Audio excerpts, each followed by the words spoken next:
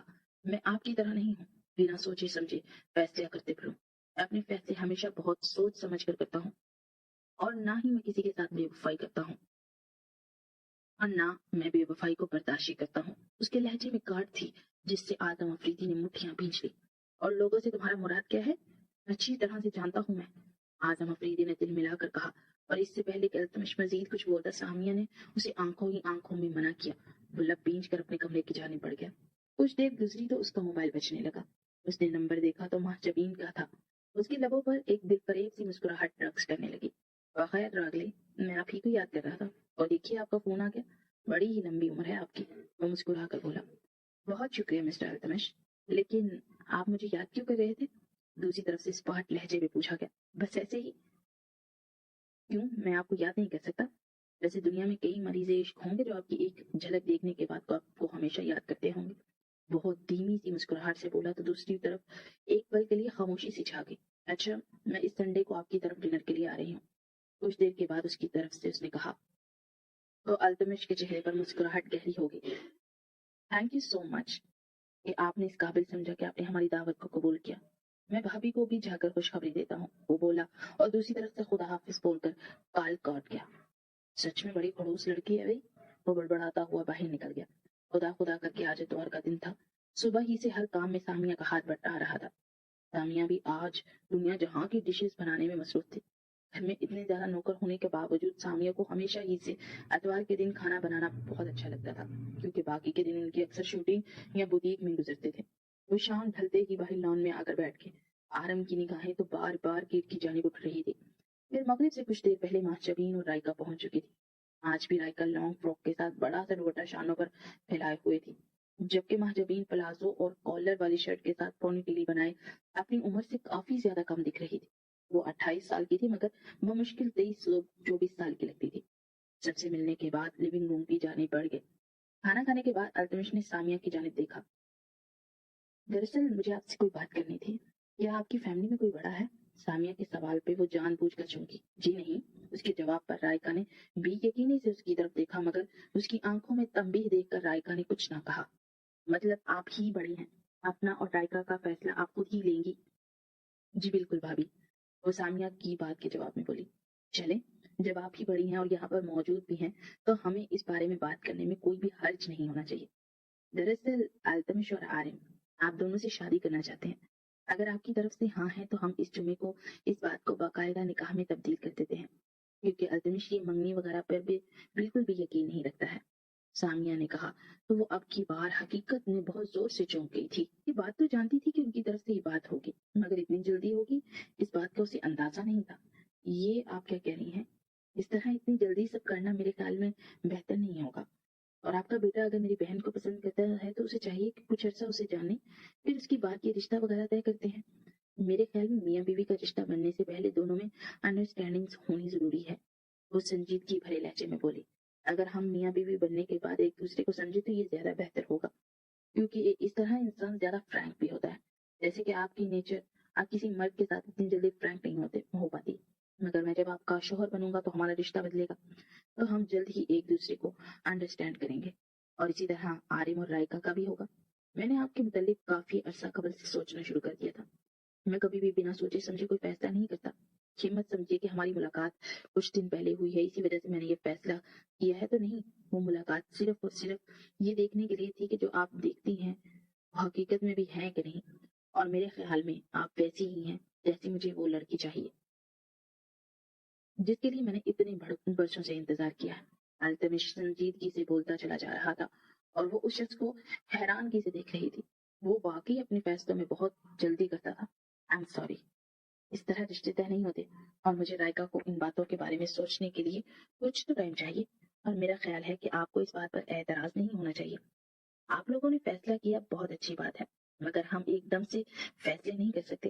میں چاہتی ہوں کہ ایک دو اور ملاقات ہماری ہوں تو بہتر ہوگا، تاکہ ہم ایک دوسرے کو سمجھ سکیں، اور رائکا بھی۔ جب تک کمفرٹیبل نہیں ہوگی آرم کے ساتھ، تب تک میں اس رشتے کے لیے ہاں نہیں بول سکتی۔ وہ سنجیدگی بھرے لہجے میں بولی تو التمش نے دھیمی سی مسکراہٹ سے اسے دیکھا اور دل ہی دل میں اپنی پسند کو سراہا۔ ان کی فیملی شوبز کی دنیا کی جانی مانی فیملی تھی، اور کئی بڑے سے بڑے خاندان ان سے رشتے داری کرنے کے لیے بےتاب رہتے تھے، مگر وہ لڑکی بہت عجیب تھی اور یہی بات اسے پسند تھی۔ چلے ٹھیک ہے، آپ کو جب ایزی لگے آپ ہمیں بتا دیجیے گا، لیکن اگر آپ کی ہاں ہوئی تو اس کے بعد ہم لوگ چند دن بھی نہیں رکیں گے، اس سے اگلے دن ہی ہمارا نکاح ہوگا۔ التمش نے کہا تو اس کی بے قراری پہ وہ دل ہی دل میں استہزائیہ انداز میں ہنسی۔ پھر کچھ دیر کے بعد وہ واپسی کے لیے نکل آئے، اور رائکا کا موڈ انتہائی خراب تھا، اور وہ جانتی تھی کہ اس کی وجہ اس کا جھوٹ بولنا ہے۔ گھر جا کر بھی رائکا نے اس سے کسی بھی قسم کی کوئی بات نہیں کی تھی، اور سیدھی اپنے کمرے کی جانب بڑھ گئی۔ اگلے دن وہ صبح اٹھی تو شبنم اسے خشمگین نگاہوں سے دیکھ رہی تھی، اور اس کے انداز سے ہی سمجھ چکی تھی کہ اسے اس بات کا پتہ چل چکا ہے۔ تم نے اتنا بڑا جھوٹ بولا، سیدھا کہہ دیتی تمہاری ایک بڑی بہن ہے جو مر چکی ہے۔ شبنم تلخ لہجے میں بولی تو اس نے تڑپ کر اسے دیکھا۔ مرے آپ کی دشمن، اور آپ اچھی طرح سے جانتی ہیں کہ میں نے یہ سب کیوں کیا، کیونکہ میں نہیں چاہتی کہ وہ آپ سے ملے۔ اس پاٹ لہجے میں بولی، کیوں؟ آپ کیوں نہیں چاہتی کہ وہ لوگ آپ سے ملیں؟ ہمیشہ کی طرح آپ خود غرضی کا مظاہرہ کر رہی ہیں۔ آپ کبھی بھی آپیہ کو ملنے ہی نہیں دیتی کسی سے بھی۔ انہیں آپ نے آج تک کبھی بھی کسی سے متعارف نہیں کروایا، جبکہ آپ ہمیشہ مجھے متعارف کرواتی رہتی ہیں۔ کیا اس لیے کہ وہ ایک سادہ مزاج ہے اور انہیں ہماری طرح بٹر بٹر انگریزی بولنی نہیں آتی؟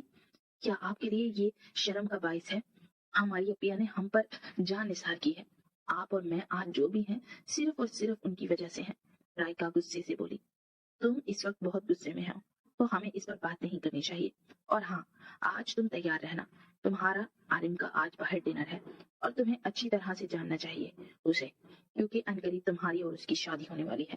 مہجبین نے کہا، میں ہرگز نہیں شادی کروں گی، اور اس طرح آپیہ کے بنا تو بالکل بھی نہیں۔ وہ اٹل لہجے میں بولی، ہمارے رشتے آپیہ کے بنا ہی پکے ہوں گے، اور اس کی وجہ تمہیں وقت آنے پر بتا دی جائے گی۔ مہجبین نے اطمینان بھرے انداز میں کہا، مجھے ابھی اور اسی وقت وہ وجہ جاننی ہے، ورنہ میں کبھی بھی شادی نہیں کروں گی۔ رائکا نے ضدی انداز میں کہا تو مہجبین نے ہاتھ میں پکڑا ہوا چمچ زور سے ٹیبل پر پٹکا۔ بولا ہے نا، وقت آنے پر تمہیں ہر بات کا جواب دے دوں گی۔ اس وقت میں تمہاری کسی بھی قسم کی کوئی بات کا جواب نہیں دے سکتی۔ وہ غصے سے بولتی ہوئی اٹھ کر اندر کی جانب بڑھ گئی۔ کمرے میں آ کر اس نے 2-3 گہرے گہرے سانس بھرے، پھر وہ پرسکون ہوئی تو باہر نکل آئی، اور شام کو اس نے بڑی مشکل سے رائکا کو عالم سے ملنے کے لیے تیار کیا تھا۔ رائکا واپس لوٹی تو بنا کچھ بولے کمرے میں چلی گئی۔ شبنم تیزی سے اس کے پیچھے لپکی تو وہ بیڈ پہ اونڈے منہ لیٹی ہچکیوں سے رو رہی تھی۔ شبنم بےتاب سی ہو کر اس کی جانب بڑھ گئی۔ کیا ہوا میری جان، کیوں رو رہی ہو؟ شبنم نے اس کے بالوں میں ہاتھ پھیرتے ہوئے کہا تو وہ جلدی سے اٹھ کر اس کے گلے لگ گئی۔ کیوں ہمیشہ ماہی اپی ایسا کرتی ہے؟ کیوں آپ کے ساتھ اس طرح زیادتی کر دیتی ہے؟ وہ بدگمانے کی انتہا پر تھی، اور شبنم نے بے بسی سے دروازے پہ کھڑی مہجبین کو دیکھا جو کہ اسپاٹ چہرے سے کھڑی تھی۔ پھر وہ واپس پلٹ گئی۔ عارم اور رائکا کافی دنوں سے ایک دوسرے سے مل رہے تھے، اور رائکا کے ہر انداز سے شرم اور حیا جھلکتی تھی، اور اسے باقاعدہ پرپوز کر چکا تھا، مگر وہ بنا جواب دیے ہی واپس چلی گئی۔ تب سے آ کر وہ خود سے لڑ رہا تھا۔ التمش ابھی گھر پہنچا تھا تو اسے سامیہ کے منہ سے یہ سب پتہ چلا کہ اس کا موڈ کافی حد تک خراب ہے، تو وہ اس سے ملنے کے لیے روم میں آیا تو وہ نصرت فتح علی خان کی غمگین قوالی سن رہا تھا۔ اوے مجنوں کے جانشین، کیا سن رہا ہے تو؟ اس نے ریموٹ سے بوفر بند کرتے ہوئے کہا، یار چاچو، یہ لڑکیاں اتنی کنفیوز کیوں ہوتی ہیں؟ اگر انکار کرنا ہے تو پلیز کر دیتی، لیکن اس طرح مجھے انتظار کی سولی پہ لٹکایا ہوا ہے یار، وہ جنجلا اٹھا تھا تو التمش سرد آہ برتا اس کے پاس لیٹ گیا. ارے یار بھتیجے، وہ لڑکی تو پھر تم سے بات چیت کر لیتی ہے، اب تم سے مل لیتی ہے، مگر ہماری والی تو فون بھی بڑی مشکل سے اٹھاتی ہے. اٹھا بھی لے تو 2-4 باتیں کرنے کے بعد بند کر دیتی ہے، اور اصل بات کی طرف آتا ہوں تو کہتی ہے ابھی تک میں نے سوچا ہی نہیں. چل وہ تو پھر کچھ نہ کچھ سوچ رہی ہوگی، میری والی تو کچھ بھی نہیں سوچ رہی یار. التمش اس سے زیادہ جھنجھلا کر بولا تو وہ لب بھینچ کر رہ گیا. سچ میں یار، یہ عشق جو ہے نا، بندے کو بڑا ہی خوار کرتا ہے. عارم نے کہا. بالکل صحیح کہا ہے، اسی لیے میں اس کے چکر میں نہیں پڑنا چاہتا تھا، لیکن دیکھو پڑ گیا اور اب بھگت رہا ہوں. وہ سرد آہ بھر کر بولا. توبہ ہے تم دونوں سے، حد ہوتی ہے کسی چیز کی. کیا ہو گیا تم دونوں کو؟ ابھی 10 دن نہیں گزرے اس بات کو اور تم لوگ پاگل ہوئے ہو ان کی ہاں سننے کے لیے. مزید تھوڑے دن اور گزرنے دو، انہیں بھی تو پورا حق ہے نا کہ تمہارے بارے میں سوچے، اور لڑکی کو بہت سوچ سمجھ کر ہی فیصلہ کرنا چاہیے. ان کی پوری زندگی کا سوال ہوتا ہے. چائے کی ٹرے تھامے اندر داخل ہوتی سامیہ نے کہا تو وہ گہرا سانس بھرتے اٹھ کر بیٹھ گئے. ابھی وہ چائے پی ہی رہے تھے کہ التمش کے نمبر پر مہجبین کی کال آنے لگی. وہ جلدی سے کال اٹھا کر اسپیکر پر کر چکا تھا. مہجبین بات کر رہی ہوں. دوسری طرف سے وہ بولی. جی بالکل جانتا ہوں کہ آپ مہجبین ہیں اور میں آپ ہی کی کال کا منتظر رہتا ہوں دن رات. وہ آپ کی طرف سے آتی ہی نہیں، تو آج آپ کی طرف سے آئی ہے تو امید کرتا ہوں کہ کوئی خوشی کی خبر ہی ہوگی. وہ تیز تیز لہجے میں بولا تو سامیہ کے چہرے پر شرارت بڑی مسکراہٹ تیرنے لگی. دراصل میں نے عارم اور رائکا کے رشتے کے لیے ہاں کرنے کا فیصلہ کیا ہے کیونکہ رائکا یہ چاہتی ہے. دوسری طرف سے مہجبین نے کہا. اور میرا اور آپ کا رشتہ؟ وہ بےتابی بھرے لہجے میں بولا. وہ تو میں آپ کے بڑوں کو بتا دوں گی، میرا جو بھی فیصلہ ہوگا میں بھابھی کو انفارم کر دوں گی. دوسری طرف سے سنجیدگی سے کہا گیا. میں بھابھی سے ابھی بات کروا دیتا ہوں نا، آپ انہیں فوراً بتا دیجیے. وہ بے چینی بھرے لہجے میں بولا. جی اس کی بالکل بھی ضرورت نہیں ہے، میں خود انہیں کال کر لوں گی. میں تھوڑی سی اب بیزی ہوں تو اس کے بعد انہیں کال کر لوں گی. اللہ حافظ، مہجبین نے کہتے ہوئے کال کاٹ دی. اس نے غصے سے موبائل کی جانب دیکھا. او بلے بلے، او شاوا شاوا. عارم اٹھ کر ناچنے لگا اور سامیہ ہنس ہنس کر دوہری ہو رہی تھی. ہاں ہاں بچو، ہنس اور ہنس. شرم تو نہیں آتی تمہیں؟ یہاں پر تمہارا چاچو ابھی تک کوارا بیٹھا ہے اور تم شادی کرنے جا رہے ہو. شیم آن یو. وہ چڑ کر بولا تو وہ دونوں کھلکھلا کر ہنس پڑے. ویسے چاچو جتنے زیادہ منتظر ہے نا ان کی جواب کے لیے، وہ اتنا ہی لیٹ کر رہے ہیں اور مجھے بڑا ہی مزہ آ رہا ہے اس بات کو دیکھ کر. عارم شرارتی انداز میں بولا تو اس نے اسے ایک گھڑکی سے نوازا. اور ہنس مجھ پر؟ ویسے تمہیں شرم تو نہیں آتی نا؟ بڑے ہی بدتمیز ہو. ایک اور بات کان کھول کر سن لو، تمہاری اور میری شادی ایک دن اکٹھے ہوگی، یہ بات گھرا باندھ لے. اگر میری نہیں ہوئی نا تو پیارے میں تیری بھی نہیں ہونے دوں گا. وہ اس کے رخسار کو تھپ تھپاتے ہوئے بولا تو وہ منہ بسوڑ کر سامیہ کی جانب دیکھنے لگا. یار مما پلیز سمجھاؤ نا انہیں، میری شادی ہونے دے. وہ جھنجھلا کر بولا. اس معاملے میں میں اپنے دیور جی کے ساتھ ہوں. جب تک میرے دیور جی کی شادی نہیں ہوگی تب تک تمہاری ناممکن ہے. اب یہاں تو تمہیں ان کی شادی کا انتظار کرنا ہوگا یا پھر کوارے بیٹھے رہو. وہ بھی اپنے دیور کی ہی بھابھی تھی. سامیہ کی بات پر وہ فخر سے گردن اکڑا کر دیکھنے لگا اور دوسری طرف عارم منہ پھلا کر بیٹھ چکا تھا. پھر کچھ دیر کے بعد وہ اٹھ کر اپنے کمرے میں آ گیا. اپنا ماتھا مسلتا ہوا وہ مہجبین کے متعلق ہی سوچ رہا تھا. پھر اس نے بے اختیار اسے کال ملائی. دوسری طرف سے کال اٹینڈ نہیں کی گئی. پھر دوسری بار اس نے کال کی تو کال اٹھا لی گئی تھی. جی. دوسری طرف سے مہجبین کی آواز سنائی دی. یار آپ کیوں تڑپا رہی ہیں مجھے؟ اگر آپ کو شادی نہیں کرنی ہے تو نہ بول دیجیے نا، اس طرح مجھے انتظار کی سولی پہ مت لٹکائیے. وہ بے بسی بھرے لہجے میں بولا تو دوسری طرف سے خاموشی سی چھا گئی. تو ٹھیک ہے، میری طرف سے نہ ہی سمجھے. دوسری طرف سے کہا گیا اور التمش کا دل جیسے ڈوب سا گیا اور اس نے کال کاٹتے ہوئے اپنا سر ہاتھوں میں گرا دیا. پوری رات ایک پل کے لیے بھی وہ سو نہیں پایا تھا. صبح وہ ناشتے کی ٹیبل پر آیا تو وہاں بیٹھی مہجبین اور رائکا کو دیکھ کر ٹھٹک گیا. پھر سلام کرتا ہوا وہ ان کے سامنے والی چیئر پر بیٹھ گیا اور ساتھ اسے گہری نگاہوں سے دیکھنے لگا جو ہمیشہ کی طرح بہت ہی پرسکون دکھ رہی تھی. اب آپ لوگ ناشتہ کریں اور شاپنگ کے لیے نکلے. دولہا حضرات کی ڈریسز لینے ہیں بس، لیکن دلہنوں کی ڈریسز مہجبین کی بوتیک سے آئیں گے. جو دولہا خود جا کر لے آئے. وہ اسپاٹ لہجے میں بولا تو سب نے ایک دوسرے کو دیکھا اور پھر سب ہنستے چلے گئے. اچھا بس کرو، میرے پیارے سے دیور جی کا اتنا سا منہ نکل ہے. سو میرے پیارے سے دیور جی، مہجبین نے میری دیورانی بننے کے لیے ہاں بول دیا ہے. سامیہ کی بات پر اس نے مہجبین کی طرف دیکھا جو کہ اسے دیکھتے مسکرا کر کندھے اچکا گئی. اچھا مطلب میرے ساتھ پرینک کیا گیا ہے. وہ گہرا سانس بھرتے ہوئے بولا تو سب پھر سے ہنس پڑے. پھر ناشتہ کر کے ان لوگوں نے شاپنگ کی اور وہ دونوں واپس چلی گئی. جمعہ کے دن ہوٹل میں ان کا نکاح ہو چکا تھا. ان کی شادی کی خبریں سوشل میڈیا پر ٹرینڈ بنی تھی اور نکاح پر پورا میڈیا لائیو کوریج کر رہا تھا. 7 دن کے بعد شادی کے فنکشن تھے اور نکاح کے بعد التمش اسے لے کر باہر آیا اور اس کی کمر میں ہاتھ ڈالتے قریب کرتا اس کے لبوں پر جھکا۔ اس سے پہلے کہ وہ ان کو چومتا، مہجبین جلدی سے اپنا مومی ہاتھ اس کے لبوں پر رکھتے اسے روک گئی۔ یار مت تڑپائیے، اس کے ہاتھ کو ہٹاتے ہوئے بولا تو وہ جلدی سے دوسرا ہاتھ اس کے سینے پر رکھ گئی۔ پلیز التمش، ابھی نہیں۔ وہ اسے پیچھے کو دھکیلتے ہوئے رخ پھیر گئی تو التمش کو اس کے گریز پہ جھنجھلاہٹ سی ہونے لگی، مگر وہ گہرا سانس بھرتا، خود کو کمپوز کرتا، اسے پیچھے سے ہگ کرتا قریب کر گیا۔ پھر وہ اس کی گردن رخسار پر اپنے سلگتے رب رکھتا چلا گیا۔ اس کے لمس سے خود کو جلتا ہوا محسوس کر رہی تھی۔ پھر وہ آہستہ سے اسے چھوڑتا ہوا پیچھے ہوا اور دیوار سے ٹیک لگائے اسے گہری نگاہوں سے دیکھنے لگا۔ اس کی نگاہوں کی تپش سے اس کا چہرہ تمتما رہا تھا۔ پھر عارم اور رائکا ادھر آ گئے۔ عارم نے اس کا ہاتھ پکڑے ہوئے تھا۔ فنکشن کے ختم ہوتے ہی وہ دونوں انہیں گاڑی تک چھوڑنے آئے۔ عارم نے جھک کر رائکا کے ماتھے پر لب رکھے تو وہ سمٹ سی گئی۔ التمش ہاتھ سے فلائنگ کس کر رہا تھا۔ گاڑی آگے بڑھی تو وہ سیٹ کی بیک سے ٹیک لگائے گہرے گہرے سانس بھرنے لگی۔ اسے اپنی گردن اور رخسار ابھی بھی جلتے ہوئے محسوس ہو رہے تھے۔ گاڑی پورچ میں کھڑی ہوئی تو وہ اپنی بھاری ڈریسز سنبھالتی اندر داخل ہوئی تو وہاں بیٹھے اذہان کو دیکھ کر ٹھڑک گئی۔ وہ سنجیدگی سے دیکھتا پاس آیا اور انہیں گہری نگاہوں سے دیکھنے لگا۔ مہجبین کی آنکھ سے ایک آنسو ٹپکا، پھر دوسرا، اور دوسرے پل وہ 20 سالہ اذہان کے چوڑے سینے سے لگی پلک پلک کر رو رہی تھی اور اذہان کی آنکھیں بھی سرخ انگارہ بنی تھی۔ شبنم بھی سر جھکائے رو رہی تھی۔ رائکا پریشان سی سچویشن سمجھنے کی کوشش کر رہی تھی۔ اس نے آج تک مہجبین کو روتے ہوئے نہیں دیکھا تھا۔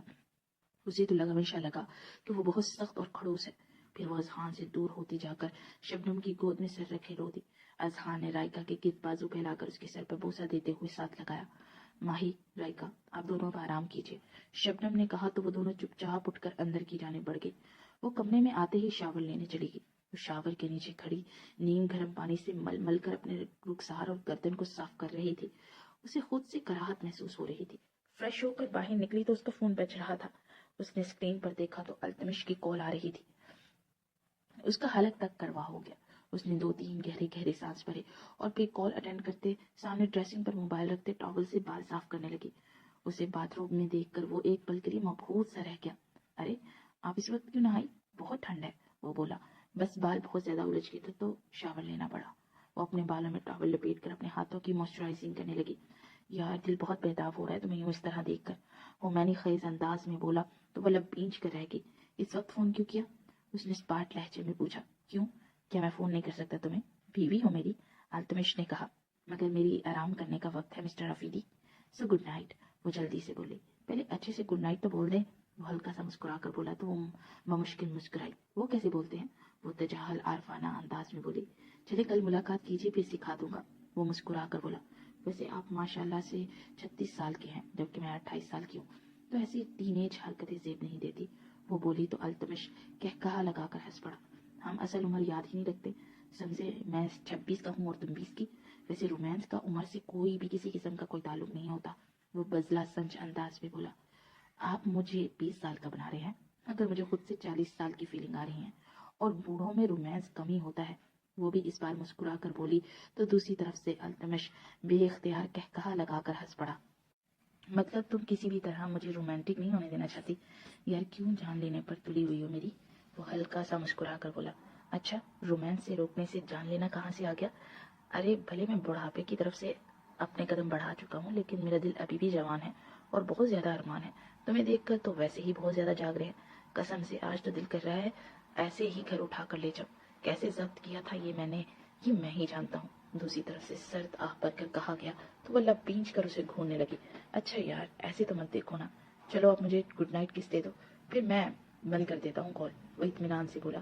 مجھے نہیں آتا یہ سب کچھ، اس لیے پلیز مجھ سے اس بات کی توقع بھی مت رکھیے گا، گڈ نائٹ، وہ سرخ چہرے سے بولی۔ اف کیا شرماتی ہیں آپ یار، کچھ دن کے بعد میری باہوں میں یوں شرمائیں گی نا تو میں تو مر ہی جاؤں گا، وہ سینے پر ہاتھ رکھتے ہوئے بولا تو وہ دل ہی دل میں اسے بڑے معتبر القابات سے نوازنے لگی۔ گڈ نائٹ مسٹر افریدی، وہ بولتی کال کاٹ گئی۔